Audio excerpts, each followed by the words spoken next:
Hello and welcome to another update video about DOT. On the Polkadot chart, we get some movement, and DOT is at a key pivot, at a key decision point, and could very well be in breakout mode, and I assume we go a little bit higher, so we will talk about that.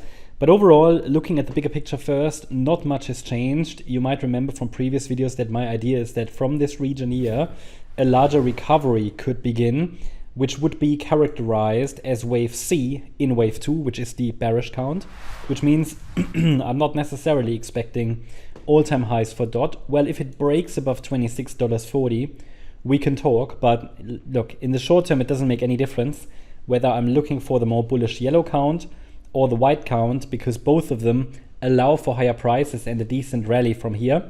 But as soon as we get into the area of $12.30 plus, which is where the 100% extension is located, we will have to pay close attention to the microstructures.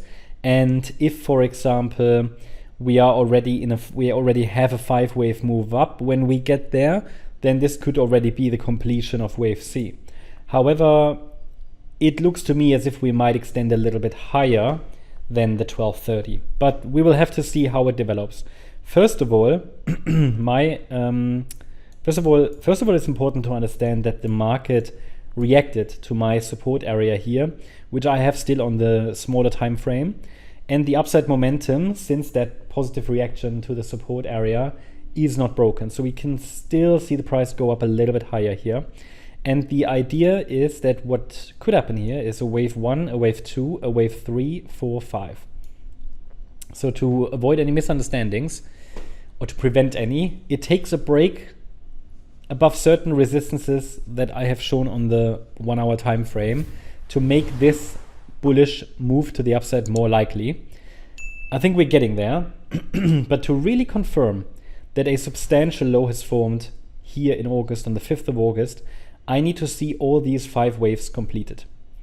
And with that 5-wave move up, we would get a nice setup, because the subsequent pullback, which would be wave 2, should then hold a higher low, should form a higher low in circle wave 2, and then circle wave 3 could start from there.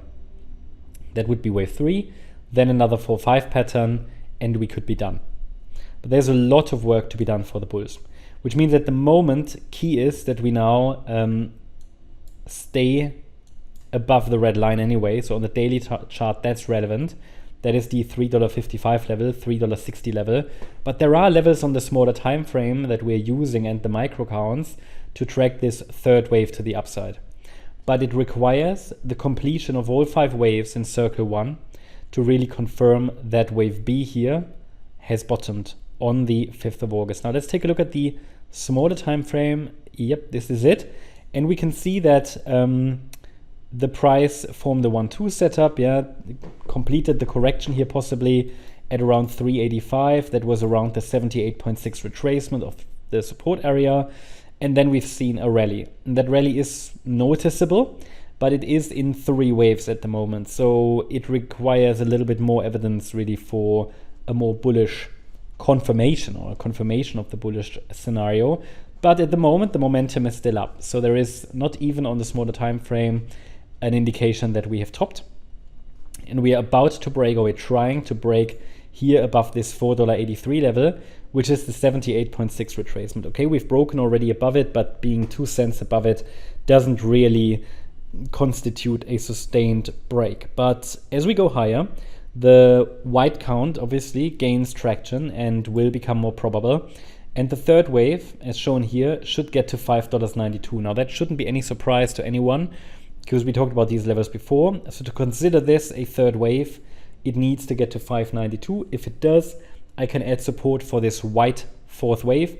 And then from there, I'm going to watch for a 5th wave to the upside, which could reach $6.40 plus. That would be needed, getting 5 waves to $6.40 plus. This gives you the key levels. Important is now that the price holds above the $4.20 level, here this last swing low that formed on the 22nd of September, to maintain upside pressure. And the fact that we're already breaking above initial resistance, even though that's not so important, but the fact that we break above it, it makes this wave 2 in yellow less likely. It's not invalidated, but the wave 2 rally will be invalidated with a break above $5.10, which is the 24th of August high. Which means at the moment I'm looking still for higher prices because there's absolutely no signal that a top has formed, but we need to be very mindful that we're just hovering around an absolute key resistance level at $4.83. As we go higher, I'm going to watch the previous swing high here that formed in August at around $5.10, and then the next upside level at $5.92. And again, this will be the first ideal target for the third wave in white. And if all 5 waves complete in circle 1, then I can add a support area for circle 2, which could then be a setup for a third wave rally, wave 4 and wave 5. That's the update about DOT. Hope you liked the update. If you did, please hit the like button, leave a comment and subscribe. And if you really like the content, then please check out the channel membership. Also, make sure that you follow us on Instagram and Twitter for additional content. Thanks a lot for watching. Bye-bye.